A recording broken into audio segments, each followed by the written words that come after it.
வணக்கம் நண்பர்களே. இன்னைக்கு நாம ஒரு செம்ம ஜர்னி போக போறோம். ஜாவா ஸ்கிரிப்ட் உலகத்துல ஒரு ஜீரோவா இருந்து எப்படி ஒரு ஹீரோவா மாறுறதுன்னு பார்க்க போறோம். இந்த சாகச பயணத்துல ஒவ்வொரு படியா நாம சேர்ந்து முன்னேறலாம். நீங்க என்னைக்காவது யோசிச்சு பார்த்திருக்கீங்களா? நாம டெய்லி பார்க்குற வெப்சைட்ல ஒரு பட்டனை கிளிக் பண்ணா ஒரு புது பக்கம் வருது, ஃபார்ம் ஃபில் பண்றோம், சூப்பரா அனிமேஷன்ஸ் எல்லாம் நகருது. இதெல்லாம் எப்படி நடக்குது? வெறும் கோடு மட்டும் எப்படி இவ்ளோ பெரிய மேஜிக்கை செய்யுது? பதில் இந்த ஒரே வார்த்தையில தான் இருக்கு. Java script. ஆமாங்க, இதுதான் இன்டர்நெட்டுக்கு உயிர் கொடுக்கிற அந்த சீக்ரெட். சும்மா இருக்கிற ஒரு பக்கத்தை ஒரு பவர்ஃபுல் கருவியா மாத்துறதே இதுதான். ஓகே, வெப் டெவலப்மெண்ட் உலகத்துக்குள்ள உங்களோட இந்த ஹீரோ பயணம் இப்போ ஆரம்பமாகுது. முதலடி எடுத்து வைக்க ரெடியா? சிம்பிளா சொல்லணும்னா ஒரு வெப்சைட்டை மனுஷனோட உடம்பு மாதிரி நினைச்சுக்கோங்க. HTML தான் அதோட எலும்பு கூடு, CSS அதுக்கு மேல இருக்கிற தோல், ட்ரெஸ்ன்னு வச்சுக்கலாம். அப்போ ஜாவா ஸ்கிரிப்ட் என்னன்னு தெரியுமா? அதுதான் மூளை, நரம்பு மண்டலம் எல்லாமே. அந்த வெப்சைட்டை யோசிக்க வைக்கிறது, வேலை செய்ய வைக்கிறது எல்லாமே இதுதான். எந்த ஒரு ஹீரோவும் போருக்கு போறதுக்கு முன்னாடி முதல்ல தன்னோட ஆயுதங்களை கூர்த்திக்கணும் இல்லையா? அதே மாதிரி தான் நாமளும் இந்த மொழியோட அடிப்படை கருவிகள் என்னென்னு முதல்ல பார்க்கலாம். நம்ம பயணத்தோட முதல் ரொம்ப முக்கியமான கருவி வேரியபிள்ஸ். இதை நீங்க சின்ன சின்ன பெட்டி மாதிரி கற்பனை பண்ணிக்கோங்க. இதுல நமக்கு தேவையான தகவல்களை போட்டு வச்சுக்கலாம். ஒரு யூசரோட பேரு, அவங்க வயசு இல்ல மார்க்ஸ் எது வேணும்னாலும் இதுல ஸ்டோர் பண்ணிக்கலாம். இப்போ இந்த ஸ்லைட்ல இருக்கிறது ரொம்பவே முக்கியமான ஒரு கான்செப்ட். வேரியபிள்ஸை உருவாக்க நமக்கு 3 வழி இருக்கு. வார், லெட் அப்புறம் கான்ஸ்ட். இந்த வாருங்கிறது ரொம்ப பழைய ஸ்டைல், இப்போலாம் அதை பெருசா யூஸ் பண்றதில்ல. ஆனா மாடர்ன் ஜாவா ஸ்கிரிப்ட்ல லெட்டும் கான்ஸ்டும் தான் நம்ம ஹீரோவோட மெயின் வெப்பன்ஸ்.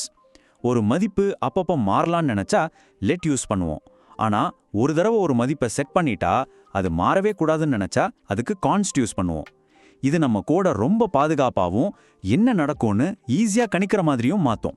சரி, இந்த வேரியபிள்ஸ்ல என்னென்ன மாதிரியான விஷயங்களை ஸ்டோர் பண்ணலாம்? இங்க பாருங்க. டெக்ஸ்டா இருந்தா அதை ஸ்ட்ரிங்னு சொல்லுவோம், எண்களை நம்பர்னு சொல்லுவோம், சரி இல்ல தப்புங்கிறத பூலியன்னு சொல்லுவோம். ஒரு லிஸ்ட் ஆஃப் ஐட்டம்ஸ் வேணும்னா அது அரே. ஒரு பொருளோட பல குணங்களை ஒன்னா சேர்க்கணும்னா அதுக்கு பேரு ஆப்ஜெக்ட். இதுதாங்க நம்ம ஹீரோ யூஸ் பண்ண போற மூலப்பொருட்கள்.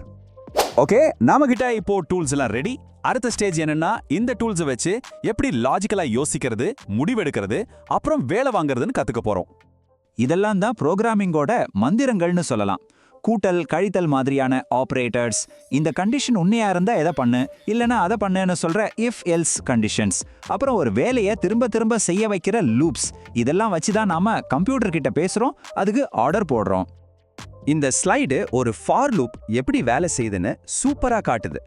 பாருங்க, முதல்ல ஒரு கவுண்டரை ஸ்டார்ட் பண்றோம், ரெண்டாவதா ஒரு கண்டிஷனை செக் பண்றோம், அந்த கண்டிஷன் உண்மையா இருந்துச்சுன்னா மூணாவதா உள்ள இருக்கிற கோடை ரன் பண்றோம், நாலாவதா கவுண்டரை ஒன்னு கூட்டிக்கிறோம், கடைசியா மறுபடியும் ரெண்டாவது ஸ்டெப்புக்கே போய் கண்டிஷனை செக் பண்றோம்.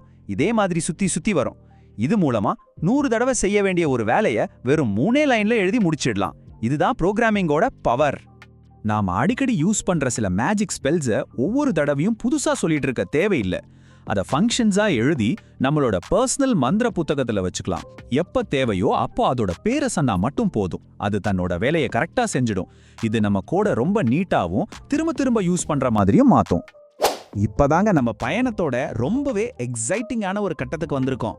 இதுவரைக்கும் நம்ம கத்துக்கிட்ட அந்த லாஜிக் பவரை வச்சே நாம பாக்குற இந்த வெப்சைட்டை எப்படி நம்ம இஷ்டத்துக்கு மாத்த போறோம்னு பார்க்கலாம் வாங்க. உதாரணத்துக்கு ஒரு ஆன்லைன் ஸ்டோர்ல 100கணக்கான ப்ராடக்ட்ஸ் இருக்குன்னு வச்சுக்கோங்க. மேப் யூஸ் பண்ணி எல்லா ப்ராடக்டோட விலையையும் 10% ஈஸியா ஏத்திடலாம். 500 ரூபாய்க்கு மேல இருக்கிற பொருளை மட்டும் காட்டணுமா? அதுக்கு டாட் ஃபில்டர் இருக்கு.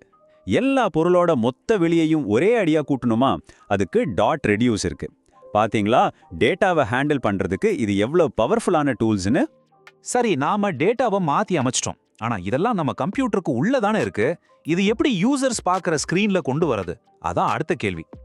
அதுக்கு பதில் தான் இந்த டாம். டாம்னா டாக்குமெண்ட் ஆப்ஜெக்ட் மாடல். சிம்பிளா சொன்னா இது உங்க வெப்சைட்டோட ஒரு லைவ் மேப் மாதிரி. ஜாவா ஸ்கிரிப்ட் இந்த மேப்பை யூஸ் பண்ணி வெப்சைட்ல இருக்கிற எந்த ஒரு ஹெட்டிங்கையோ, போட்டோவையோ இல்ல பட்டனையோ ஈஸியா கண்டுபிடிக்கும். அப்புறம் அதோட கலரை மாத்தலாம், சைஸை மாத்தலாம், ஏன் உள்ள இருக்கிற டெக்ஸ்டே கூட மாத்திடலாம். சொல்லப்போனா ஜாவா ஸ்கிரிப்டையும் HTML-யும் கனெக்ட் பண்ற ஒரு பாலம் தான் இந்த டாம். இப்போ நம்ம பயணத்தோட இறுதி கட்டத்துக்கு வந்துட்டோம். ஒரு சாதாரண ட்ரெயினி ஒரு உண்மையான மாஸ்டரா ஆகணும்னா சில கடைசி கட்ட சோதனைகளை தாண்டி வரணும். ஜாவாஸ்கிரிப்ட்ல ஒருத்தர் மாஸ்டர் ஆகணும்னா அந்த இறுதி சோதனைகள் என்னென்னு பார்க்கலாம். இப்போ இருக்கிற வெப்சைட்ஸ் எல்லாம் செம்ம ஸ்பீடா இருக்கணும். ஒரு பெரிய ஃபைல் டவுன்லோட் ஆகும்போது வெப்சைட் அப்படியே ஹேங் ஆகி நிக்க கூடாது. இந்த வேலையை தான் அசிங்க்ரோனஸ் ஜாவாஸ்கிரிப்ட் செய்யுது. முன்னெல்லாம் கால் பேக்ஸ்னு ஒன்னு யூஸ் பண்ணாங்க. அது பயங்கர குழப்பமா இருந்துச்சு. அதுக்கப்புறம் ப்ராமிசஸ் வந்துச்சு. அதாவது ஒரு வேலையை முடிச்சதும் சொல்றேன்னு வாக்குறுதி கொடுக்கும். இப்போ லேட்டஸ்டா ரொம்ப சிம்பிளா வரிசையா கோட் எழுதுற மாதிரியே இருக்கிற அசிங்க் அவைட் வந்துடுச்சு. வேகமான ரெஸ்பான்சிவான அப்ளிகேஷன்ஸ் உருவாக்க இது ரொம்ப ரொம்ப முக்கியம். இதுதான் ஒருத்தரை ஜாவாஸ்கிரிப்ட் ஹீரோவா மாத்திர ஃபைனல் சேலஞ்சஸ். ஸ்கோப், உங்க வேரியபிள்ஸ் எங்கெல்லாம் வேலை செய்யும்னு புரிஞ்சுக்கிறது. கிளாஸ்கள், பெரிய காம்ப்ளெக்ஸான சிஸ்டம்ஸை அழகா உருவாக்குறது. ஃபிட்ச் ஏபிஐ, உலகத்துல எங்கிருந்து வேணும்னாலும் கேட்டாவை எடுத்துட்டு வர்றது. அப்புறம் எரர் ஹேண்ட்லிங், திடீர்னு வர பிரச்சனைகளை ஒரு ஹீரோ மாதிரி ஹேண்டில் பண்றது. இதுல எல்லாம் நீங்க மாஸ்டர் ஆகிட்டீங்கன்னா நீங்க தான் அடுத்த ஜாவாஸ்கிரிப்ட் ஹீரோ. இந்த முழு பயணத்தையுமே இந்த ஒரு வரியில சொல்லிடலாம். ஒரு வெட்டு ஸ்கிரீன்ல ஆரம்பிச்சு உயிருள்ள ஒரு அப்ளிகேஷனை உருவாக்குற வரைக்கும் இந்த 0 to ஹீரோ பயணம்ங்கிறது ஒரு படைப்புக்கான பயணம். இப்போ ஜாவாஸ்கிரிப்ட் உலகத்தோட ஒரு முழு மேப் உங்க கண்ணு முன்னாடி இருக்கு. அதோட அடிப்படை டூல்ஸ், லாஜிக் மந்திரங்கள், கடைசி சவால்கள்னு எல்லாத்தையும் ஒரு ஓவர்வியூ பார்த்துட்டோம். இப்போ கேள்வி இதுதான், உங்களோட சொந்த ஹீரோ பயணத்தை ஆரம்பிக்க நீங்க தயாரா?